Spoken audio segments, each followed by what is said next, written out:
मत्ती का सुसमाचार अध्याय 8 वचन 23 से लेकर आगे मैं पढ़ रही हूँ, ध्यान देकर सुनो। जब वह नाव पर चढ़ा तो उसके चेले उसके पीछे हो लिए, और देखो झील में एक ऐसा बड़ा तूफान उठा कि नाव लहरों से ढकने लगी और वह सो रहा था।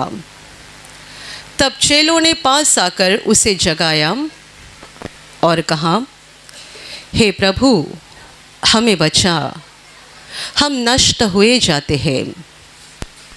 उसने उनसे कहा, हे अल्पविश्वासियों, क्यों डरते हो? तब उसने उठकर आंधी और पानी को डांटा और सब शांत हो गया। Hallelujah, hallelujah, hallelujah, hallelujah, hallelujah, hallelujah, hallelujah. मेरे प्यारे भाइयों और बहनों, यहाँ पर हम एक घटना पढ़ते हैं। जब प्रभु यीशु नाव पर चला गया और उसके साथ उसके चेले थे, लिखा गया है कि उस वक्त एक बड़ा आंधी आ गया और इतना बड़ा आंधी हुआ कि लहरों के कारण नाव पानी से ढकने लगी। ये एक वाक्य में हम समझ सकते हैं कि कितना बड़ा तूफान होगा, कितनी बड़ी आंधी होगी कि लहरें नाव को ढक रही थी। तो यकीनन चेलों के दिल में बड़ा डर पैदा हो गया। पर उस समय लिखा है कि वह यानी प्रभु सोया हुआ था। इतना बड़ा तूफान चल रहा था, इतनी बड़ी बड़ी लहरें पानी में उठ रही थी, जोर से हवा बह रही थी और हमारा प्रभु नाव में बड़ी शांति से सोया हुआ था। उसे इस बात की कोई पड़ी नहीं थी कि आसपास का माहौल क्या है और क्या चल रहा है। वो बड़ी शांति से नींद ले रहा था। तब चेलों ने पास आकर उसे जगाया और कहा, प्रभु उठो, हमें बचाओ, हम नष्ट हुए जा रहे हैं। चेलों के दिल में बड़ा डर पैदा हो गया था और इसीलिए प्रभु जो नाव में बड़ी शांति से सोया हुआ था, चेलों ने पास जाकर उसे जगाया और ये कहा कि बचाओ हमें, हम नष्ट हुए जा रहे हैं। बाइबल कहती है, उसने जागकर चेलों से कहा, हे अल्पविश्वासियों, क्यों डरते हो? और फिर उसने आंधी और पानी को डांटा और सब कुछ शांत हो गया। Hallelujah, hallelujah, hallelujah, hallelujah, hallelujah, hallelujah. मेरे प्यारे भाइयों और बहनों, प्रभु के चेले दिन रात उसके साथ चलते थे। जहाँ कहीं प्रभु रहता था वहाँ उसी के साथ वो रहते थे। उनका सोना, उनका घूमना, उनका खाना पीना, सब कुछ प्रभु के साथ होता था, क्योंकि इन चेलों ने प्रभु के लिए अपना घर बार छोड़ दिया था और 2400 घंटा ये प्रभु के साथ रहा करते थे। और हम बाइबल में पढ़ते हैं कि प्रभु के पीछे कितनी बड़ी भीड़ हमेशा लगी रहती थी, क्योंकि प्रभु किसी भी एक गांव या नगर में ज़्यादा दिन रुकता नहीं था। गांव गांव, नगर नगर वो परमेश्वर के राज्य का प्रचार करते हुए घूम रहा था। लोगों की बड़ी भीड़ इसीलिए उसके पीछे हो लेती थी, क्योंकि प्रभु के द्वारा बड़े बड़े अद्भुत काम होते थे। प्रभु अंधे की आंखें खोलता था, गूंगे को बोलने की शक्ति देता था, बहिरे को सुनने की शक्ति देता था, लंगड़े को चलने की शक्ति देता था और मुर्दे को भी जिंदा कर देता था। हालेलुया। और इसीलिए जिस जिस गांव या नगर में प्रभु जाता था और लोग सुनते थे कि यीशु नासरी हमारे गांव में आ गया है, लोग अपने घरों से बाहर आते थे और जहां कहीं प्रभु है वहां बड़ी भीड़ कर देते थे, बीमारों को भी लेकर आते थे। ऐसा बड़ा काम प्रभु के द्वारा हो रहा था और चेले सारी बातों को अपने आँखों से देख रहे थे। वे भी तो हमारी तरह साधारण लोग थे जो दुष्ट आत्मा से डरते थे, भूतों को डरते थे, बीमारियों को डरते थे, संकट और परेशानियों को डरते थे और अधिकारियों को भी डरते थे, क्योंकि हमारी तरह वे भी साधारण लोग थे। पर प्रभु के साथ रहते हुए उन्होंने जयवंत दिनों का अनुभव किया, विजयशाली समय, जयवंत समय उसने देखा कि प्रभु के सामने ना कोई भूत रुकता है, ना कोई बीमारी रुकती है, ना कोई विरोधी रुकते हैं, ना कोई बड़े अधिकारी उसके सामने टिके रहते हैं। अधिकारियों को तो प्रभु ऐसे जवाब देता था कि बार बार उनका मुंह बंद हो जाता था। Hallelujah, hallelujah, hallelujah. वो केवल सामर्थ से भरा हुआ नहीं बल्कि ज्ञान से भरा हुआ था, और इसलिए अधिकारी लोग उसकी परीक्षा लेने के लिए या उसको बार बार कहीं ना कहीं फंसाने के लिए कोशिश करते थे, पर प्रभु के हर जवाब के कारण उसके सारे विरोधी फजित हो जाते थे। और साथ ही साथ बीमारी की बात करें तो लिखा गया है, जितने सारे लोग प्रभु को छूते थे वे चंगाई पाते थे, और जिन्हें प्रभु छूता था वे भी चंगाई पाते थे। हालेलुया। आज वैसा माहौल नहीं है। हम नहीं बता सकते हैं कि हमारे प्रार्थना घर में आने वाले 100% लोग चंगाई पाते हैं। आज वैसा माहौल नहीं है। हम ये बोल सकते हैं 90% या 95% लोग, यानी 95% लोग चंगाई पाते हैं। 4-5% लोग बीमारियों के साथ वापस भी चले जाते हैं, ठीक नहीं होते हैं। उस समय प्रभु था, तब का माहौल अलग था, तब की बात अलग थी। प्रभु जब था उस समय माहौल बिल्कुल अलग था।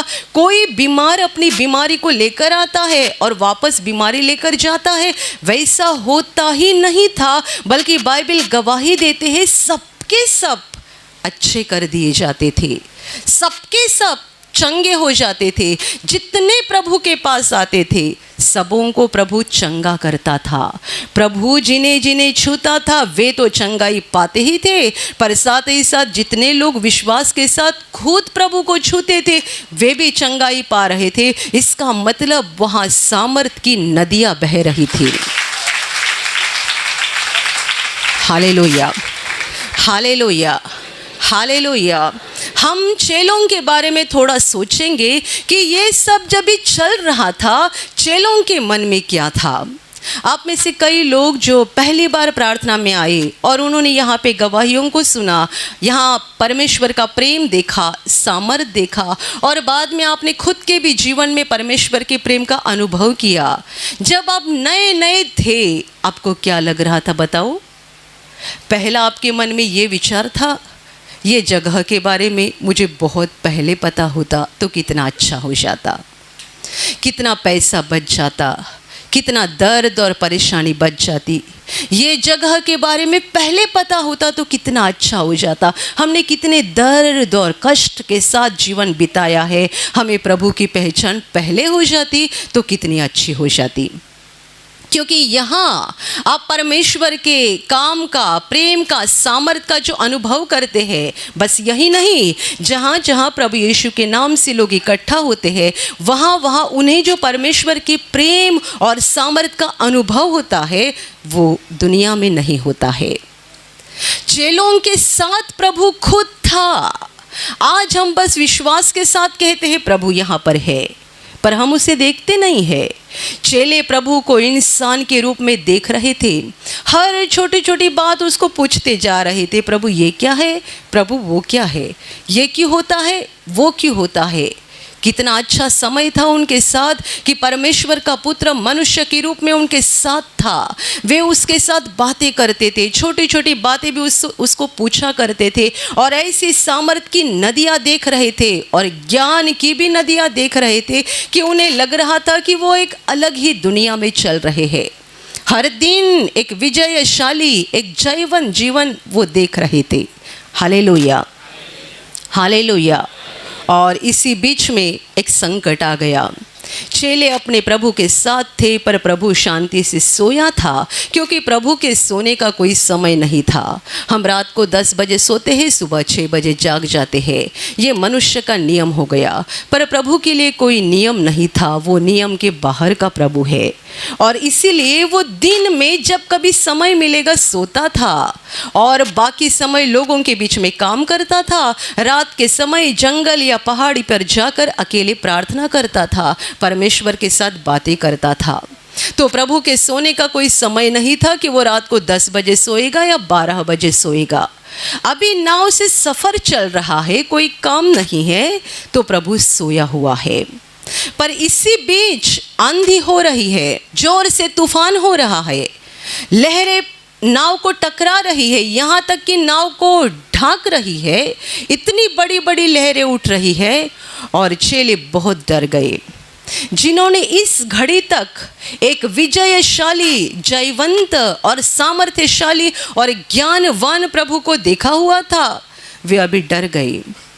आंधी को देखकर, पानी को देखकर, हवा को देखकर, लहरों को देखकर उन्हें ये लगने लगा कि ये हमारी ज़िंदगी का आखिरी पल है, अभी हम पानी में डूब के मर जाएंगे। कितने बार वो चिल्लाए होंगे, कितने बार उन्होंने शोरगुल किया होगा, पर प्रभु के ऊपर कोई असर नहीं हुआ। वो बड़ा शांति से सोया हुआ था। प्रभु कब उठा? जब चेलों ने जगाया। चेले उसके पास जाकर उसको जगाने लगे, प्रभु जी उठो, हम डूबते जा रहे हैं, हम नष्ट हुए जा रहे हैं, हमें बचाओ।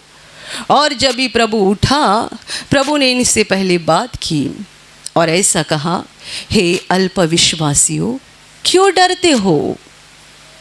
क्यों डरते हो? बड़ा भारी और महत्वपूर्ण सवाल है। परमेश्वर कहता है, क्यों डरते हो? जब मैं तुम्हारे साथ हूँ, तुम्हें किस बात की डर है? क्या प्रभु सोए हुए हालत में नहीं जान रहा था कि आसपास क्या हो रहा है? वो तो जानता था। उसकी नींद हमारी नींद की तरह नहीं है। हम एक बार सो गए कि खत्म। अपने दाहिने बाजू में कौन है, बाएं बाजू में कौन है, कुछ समझ में नहीं आता है। कोई घर में आकर चले जाए तो भी समझ में नहीं आएगा। ऐसी हमारी नींद होती है। ये प्रभु की नींद है। क्या वो नहीं जानता था कि आसपास क्या माहौल हो रहा है? वो नहीं जानता था कि चेले कैसे डरे हुए हैं, कैसे चिल्ला रहे हैं, कैसे अपने आप को बचाने की कोशिश कर रहे हैं। और जब सारी कोशिशें नाकामयाब हो गई और उन्हें लगा अभी ख़त्म हो गया, अभी हम तो मर ही जाएंगे, तभी उन्होंने प्रभु को जगाया। तब तक प्रभु शांति से नींद ले रहा था। ना आंधी का उसके ऊपर कोई असर हो रहा था, ना इतनी बड़ी बड़ी नावें उसको ढक रही थी नाव को। इसका मतलब प्रभु का बदन भी भीगा होगा, पर वो जाग नहीं गया। क्यों मालूम है? उसे कोई परवाह नहीं है। वो समुंदर को बनाने वाला परमेश्वर है, हवा को बनाने वाला परमेश्वर है। यदि ऐसा लिखा गया है कि नावों को लहरें पानी से ढक रही थी, इसका मतलब चेलों का पूरा शरीर, कपड़ा भीगा हुआ होगा, और जो प्रभु वहाँ सोया था उसका भी कपड़ा गीला हुआ रहेगा। पर उसे किसी बात की कोई परवाह नहीं थी। यद्यपि वो शरीर रूप में था, पर वो मनुष्य नहीं था, वो परमेश्वर था। समुंदर उसी ने बनाया है। सब कुछ बनाने वाला सृष्टिकर्ता वो है। उसे किस बात का डर है? जब तक चेलों ने जगाया नहीं, प्रभु सो रहा था। उसके ऊपर किसी संकट का, किसी परेशानी का, किसी मुसीबत का कोई असर नहीं हो रहा था। चेलों ने जगाने के बाद प्रभु ने चेलों की हालत देखी, उनके आँखों का डर। जब संकट आता है, दिल में डर पैदा होता है, और जब डर पैदा होता है, आंखें बदल जाती है, चेहरा बदल जाता है। मैंने एक बार अपनी आँखों से देखा था। एक बार हम कॉलेज के बाहर खड़े हुए थे बस स्टॉप पर, और मेरी एक सहेली थी जो दूसरे क्लास में पढ़ती थी, और उसके क्लास टीचर प्रोफेसर वहाँ पे कॉलेज के गेट से बाहर निकले।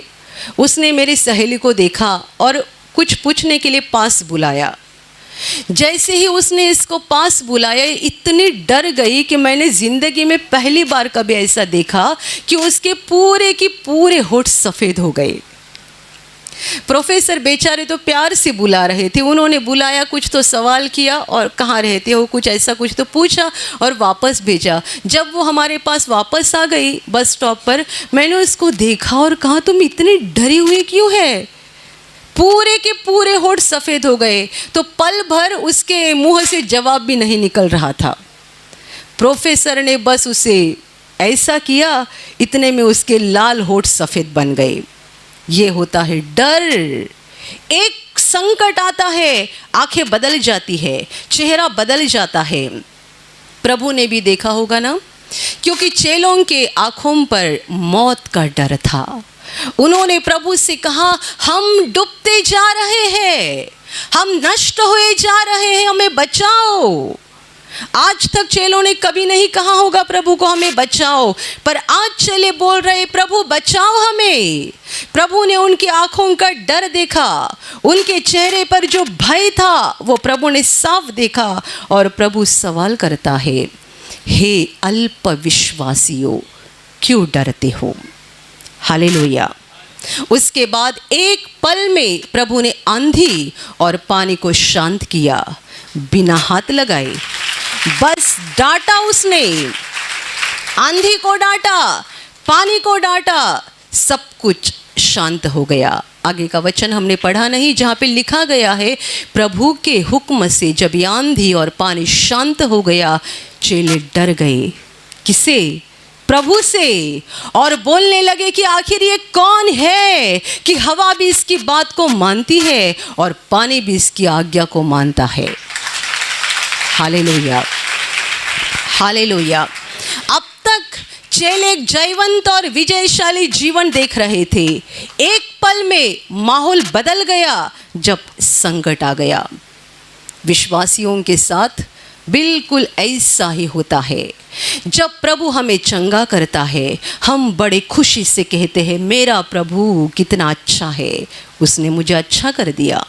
जब प्रभु हमें कुछ आशीष देता है, हम बड़े खुशी के साथ कहते हैं, प्रभु ने मेरे लिए बड़ा अद्भुत काम किया है, मेरा प्रभु कितना अच्छा है, मेरा प्रभु जिंदा है।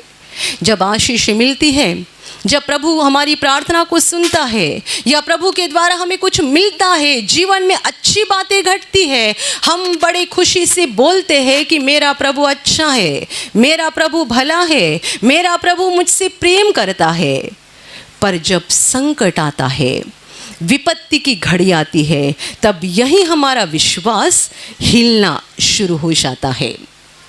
इसलिए आप जानते हैं, जब यहाँ प्रभु का भजन गाया जाता है और कितने सारे लोग नाच गाकर प्रभु की स्तुति करते हैं, 100% लोग नहीं करते हैं। जब हम बड़े जोर से गाते हैं, मेरा प्रभु मुझसे प्रेम करता, मेरा दिल उससे भर जाता, कुछ लोग शांति से बस खड़े रहते हैं। उन्हें अभी भी शक हो रहा है, क्या प्रभु मुझ पर सचमुच प्रेम करता है? 2 महीना हो गया मैं घर पे बैठा हूँ, नौकरी नहीं है, हर किसी के पास हाथ फैलाना पड़ता है। कोई कहता है मेरा धंधा नहीं चल रहा है, क्या प्रभु मुझसे सचमुच प्रेम करता है? कोई कहता है मेरे शरीर में 15 दिन से बुखार है, मैं कितना तेल लगा रहा हूँ, कितना प्रार्थना माध्यम का इस्तेमाल कर रहा हूँ, कितनी प्रार्थना सुन रहा हूँ, कितने प्रवचन सुन रहा हूँ, कितना बाइबल पढ़ रहा हूँ, मुझे प्रभु ठीक नहीं कर रहा है। क्या सच है कि मेरा प्रभु मुझसे प्रेम करता है? इसलिए जब नाच गाकर लोग प्रभु की स्तुति करते हैं, एक 4-5% लोग ऐसे होते हैं जिनको गाने का और नाचने का मन नहीं होता है, क्योंकि उनके दिल में अभी भी शक है कि क्या प्रभु मुझ पर सच में प्रेम करता है। गए सप्ताह में एक खूबसूरत गवाही एक बहन ने दी। उसके बेटे की दुर्घटना हो गई थी, बेटा, बहू और बेटी, 3 जन की दुर्घटना हुई थी और उन्हें बहुत ज़्यादा मार लगा था। उनको घर पे लाया गया, तब ऐसी हालत थी कि वे ठीक से उठ नहीं सकते थे, चल नहीं सकते थे, क्योंकि उनके घुटने में बहुत ज़ोर से मार लगा हुआ था। उनकी बहू और बेटी सोए हुए थे, पर बेटा बोलता है, मैं गाना लगाकर नाचूंगा और प्रभु की स्तुति करूंगा। Hallelujah, hallelujah. हालेलुया। इसके घुटनों में ऐसा मार लगा है कि चलना भी, खड़ा होना भी संभव नहीं है। और वो अपनी माँ को बोल रहा है, मैं गाना लगाकर नाचूंगा, प्रभु का भजन गाऊंगा, प्रभु की स्तुति करूंगा। और उसने गाना चालू कर दिया और वो जैसा तैसा उसी हालत में खड़ा हो गया, जैसा जमेगा वैसा नाचने लगा, प्रभु की स्तुति करने लगा। कुछ ही घंटों के अंदर अच्छा हो गया, दूसरे दिन काम पर भी चला गया। Hallelujah, hallelujah, hallelujah. संकट के समय में भी यदि हम बोल सकते हैं, मेरा प्रभु मुझसे प्रेम करता, चाहे संकट कितना भी बड़ा हो, विपत्ति कितनी भी बड़ी हो, पर मैं अकेला नहीं हूँ, मैं अकेली नहीं हूँ। इस विपत्ति में मेरा प्रभु मेरे साथ है। डर ने मेरे दिल का कब्जा नहीं लेना चाहिए। प्रभु का चेलों को सवाल था, हे अल्पविश्वासियों, क्यों डरते हो, क्यों डरते हो? प्रभु सवाल कर रहा है, क्यों डरते हो? वजह तो बताओ, तुम्हारे डरने की वजह तो बताओ। क्योंकि जिस पर आपने विश्वास किया है वो किसी देश का प्रधानमंत्री नहीं है, किसी देश का राजा और महाराजा नहीं है, वो पूरे ब्रह्मांड को बनाने वाला सृष्टिकर्ता परमेश्वर है। और वो हम सबका बाप है, जो हमारी परवाह करता है, जो हमारी सुधि लेता है, जो हम पर सच्चा प्रेम करता है, जो हमें नहीं छोड़ता है, नहीं त्यागता है। प्रभु सवाल कर रहा है, बताओ वजह, तुम्हारे डरने की वजह, क्यों डर ने तुम्हारे दिल का कब्जा ले लिया है? मैं कौन हूँ जिस पर आपने विश्वास किया है? क्या अभी भी पहचाना नहीं? क्या अभी भी जाना नहीं? चेले थोड़ा थोड़ा करके प्रभु को जान रहे थे, थोड़ा थोड़ा। जैसे कि कई लोगों को लगता है प्रार्थना करने से ये होगा, पर वो कैसा होगा, प्रार्थना करने से ये कैसा होगा, वो कैसा होगा। कुछ लोग कहते हैं प्रार्थना करने से दिल में शांति भी आ सकती है, पर बीमारी से चंगाई कैसे हो सकती है? और आजकल तो इस बात के ऊपर बड़ा बहस चल रहा है, सर के ऊपर हाथ रखने से लोग ठीक कैसे हो जाते हैं, और क्या सचमुच परमेश्वर ठीक करता है? जबकि हमारे प्रभु ने खुद कहा है, जब तुम बीमारों पर हाथ रखोगे बीमारी चंगाई पाएंगे। ये प्रभु का आदेश है, ये प्रभु का वचन है।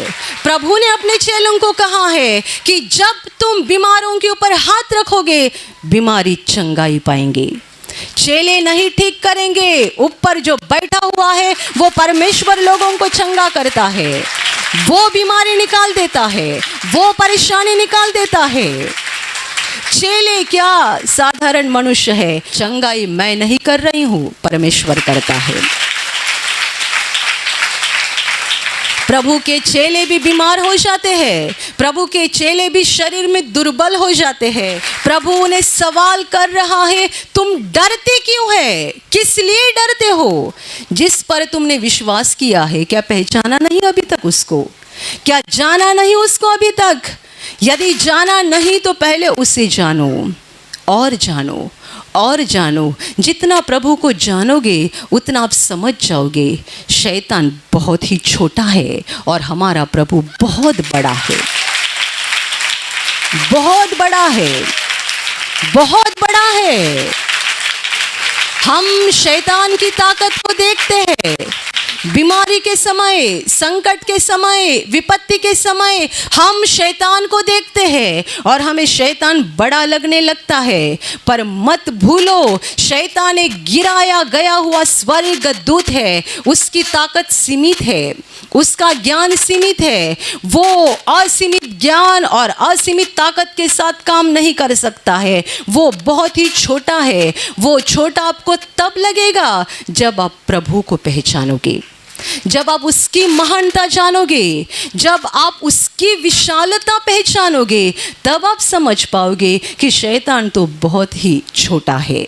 Hallelujah, hallelujah. मेरे प्यारे भाई और बहनों, प्रभु को जानो, प्रभु को पहचानो। हे प्रभु, हम नष्ट हुए जा रहे हैं, हम डूबते जा रहे हैं। ये शब्द तब आए थे जब उन्होंने प्रभु को ठीक से पहचाना नहीं था। प्रभु के अद्भुत कामों को ज़रूर देखा था, वचनों को ज़रूर सुना था, प्रभु का ज्ञान ज़रूर देखा था, तो भी पूरी रीति से प्रभु को पहचाना नहीं था। और यही चेले आगे जाकर जब प्रभु के नाम का प्रचार करने लगे, उन्होंने प्रभु के लिए अपना लहू बहा दिया, क्योंकि तब उन्होंने प्रभु को जान लिया। हम जिंदा रहे तो भी प्रभु के हैं, मर गए तो भी प्रभु के हैं। Hallelujah, hallelujah. प्रभु का सवाल हम सबके लिए है, क्यों डरते हो? किस बात के लिए डरते हो? यदि डर आपके दिल का कब्जा ले रहा है, इसका मतलब जिस प्रभु पर आपने विश्वास किया है उसे आपने ठीक से पहचाना नहीं है। थोड़ी सी खांसी हो गई, क्या मुझे टीबी हुआ रहेगा? 1 सप्ताह हो गए मेरी खांसी रुक नहीं रही है, 15 दिन हो गई बुखार नहीं जा रहा है, ये नहीं हो रहा है, वो नहीं हो रहा है, ये बीमारी हुई रहेगी, वो बीमारी हुई रहेगी। प्रभु कहता है, हे अल्प विश्वासियों, क्यों डरते हो? क्या अभी तक पहचाना नहीं? अभी तक जाना नहीं? अंधे की आंखें खोलने वाला और मुर्दे को जिंदा करने वाला मैं तुम्हारा परमेश्वर आज भी जीवित हूँ, आज भी चमत्कार कर रहा हूँ, आज भी विश्वासियों के जीवन में अद्भुत काम कर रहा हूँ। Hallelujah, hallelujah, hallelujah. मैं प्रभु का धन्यवाद करती हूँ कि मैंने ब्रदर मार्टिन के ज़िंदगी के अंतिम 8 महीना में उनको बड़े करीबी से देखा। 8 महीना वे बिस्तर पे थे, शरीर पूरा कमज़ोर होते जा रहा था, पर ऐसी हालत में मैंने उनके दिल के विश्वास को देखा, विश्वास को। जब वे सूट पहनकर अच्छा कपड़ा डालकर मंच पर आते थे और पूरे मंच पे यहाँ वहाँ घूमते थे, आप लोगों ने उनको देखा है, और शेर की तरह वे बड़े चिल्लाते भी थे। पर ये शेर की तरह उनका चिल्लाना मैंने उनके बिस्तर के ऊपर भी देखा है। जब वे बिस्तर के ऊपर लेटे हुए थे तब भी शेर की तरह चिल्ला रहे थे। उनके दिल में प्रभु के लिए जो विश्वास था जरा भी नहीं हिला। कितनी मुसीबतें आ गई, शैतान ने चारों तरफ से उनको घेर लिया, पर इतनी सारी संकट आने के बावजूद भी मैंने ब्रदर को देखा है, बिस्तर पर रहते हुए भी वो शेर की तरह चिल्लाकर प्रभु का वचन बताते थे, प्रभु के काम के लिए योजना बनाते थे। डर उनके दिल में ज़रा भी नहीं था। क्या हो जाएगा, आगे क्या हो जाएगा, बाद में क्या हो जाएगा। मेरे प्यारे भाई और बहनों, दुनिया का अंत का समय है। चाहे कितनी भी परेशानी आए, कितना भी संकट आए, हमें डरना नहीं है। हमारा प्रभु सबसे बड़ा है, और जैसा कि बाइबल कहती है, हर घुटना यीशु के आगे टेका जाएगा और हर जबान अपने मुंह से अंगीकार करेगी कि यीशु ही प्रभु है। हर जबान इस बात का अंगीकार करेगी कि यीशु ही प्रभु है। हर कोई उसी के आगे घुटना टेकेगा। ये बाइबल का लिखा हुआ वचन जब तक पूरा नहीं होता है, परमेश्वर दुनिया को छोड़ेगा नहीं, पूरा करके दिखाएगा। क्योंकि ये मनुष्य की बातें नहीं है, ये परमेश्वर की बातें हैं, ये परमेश्वर के वचन है। हालेलुया। प्रभु को जानो, पहचानो, वो सबसे बड़ा है, सबसे महान है, और यदि हमने उस पर विश्वास किया है तो उसके सामने कोई बीमारी बड़ी नहीं है, कोई परेशानी बड़ी नहीं है, कोई विपत्ति बड़ी नहीं है। ऐसा समय ना आए कि प्रभु हमें पूछे क्यों डर रहे हो, क्यों दिल में डर है। डर आना ही नहीं चाहिए, इसलिए प्रभु की ओर देखते रहो। आपके जीवन में समस्या होगी, परेशानी होगी, संकट होगी, पर उनके ऊपर बार बार मत देखते जाओ। उन पर देखते जाएंगे आपको शैतान बड़ा लगने जाएगा। आप परमेश्वर की ओर देखो, उसके कामों की ओर देखो, उसके प्रेम की ओर देखो। उसने पिछले समय आपके साथ क्या क्या अद्भुत काम किए हैं, उनको याद करते जाओ। आज आपके जीवन में क्या संकट है, उसी को बार बार मत बोलो। प्रभु ने आपके लिए पिछले बार क्या किया है उसकी याद करो। आप प्रभु के काम की याद करोगे, प्रभु के प्रेम और सामर्थ के ऊपर देखते जाओगे, आप जानोगे कि हमारा प्रभु सबसे महान है, सबसे बड़ा है। कोई विपत्ति, कोई संकट उसके लिए कठिन नहीं है। Hallelujah, hallelujah, hallelujah, hallelujah. और अभी प्रार्थना करने का समय है। आप विश्वास करो कि एक पल में प्रभु यीशु आपको छूकर चंगाई देगा। एक पल में वो आपके जीवन का दुख निकाल देगा और आपके आंसुओं को खुशी में बदल देगा, क्योंकि उसके लिए असंभव कुछ नहीं है, अनहोनी बात एक भी नहीं है। प्रभु यीशु आज भी जिंदा है। 2000 वर्ष पहले वो शरीर रूप में धरती पर था, आज शरीर रूप में नहीं बल्कि आत्मा के रूप में है। और दुनिया के कोने कोने में जहाँ जहाँ लोग विश्वास के साथ उसको पुकारते हैं, उसके पास प्रार्थना करते हैं, उन सबों की पुकार को प्रभु सुनता है, उन्हें चंगा करता है, उनके आंसुओं को पोंछ देता है और उनके जीवन को खुशी से भर देता है। आप भी इसी विश्वास के साथ आपके बीमार भाग पर हाथ रखो, और यदि वहाँ हाथ नहीं रख सकते हैं तो अपने सीने पर हाथ रखो।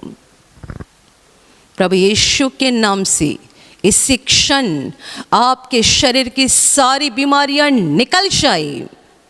यीशु के नाम से आपके जीवन का सारा दुख निकल जाए। शैतान का हर एक काम आपके जीवन से और आपके परिवार से पूरी तरह से नष्ट हो जाए। यीशु के नाम से, प्रभु यीशु के नाम से शैतान का सारा काम आपके जीवन से नष्ट हो जाए। सारी दुष्ट आत्माओं को प्रभु यीशु के नाम से मैं आज्ञा दे रही हूँ, इसी क्षण इन्हें छोड़कर निकल जाओ और वापस उनमें नहीं आना। इसी क्षण प्रभु का महान सामर्थ आपके ऊपर आ जाए। प्रभु का महान सामर्थ आपके ऊपर आ जाए। प्रभु का महान सामर्थ आपके ऊपर आ जाए। इसी घड़ी पवित्र आत्मा की खुशी आपके दिल में आ जाए, पवित्र आत्मा की शांति आपके दिल में आ जाए और आपका जीवन स्वर्ग की रोशनी से भर जाए। आमीन।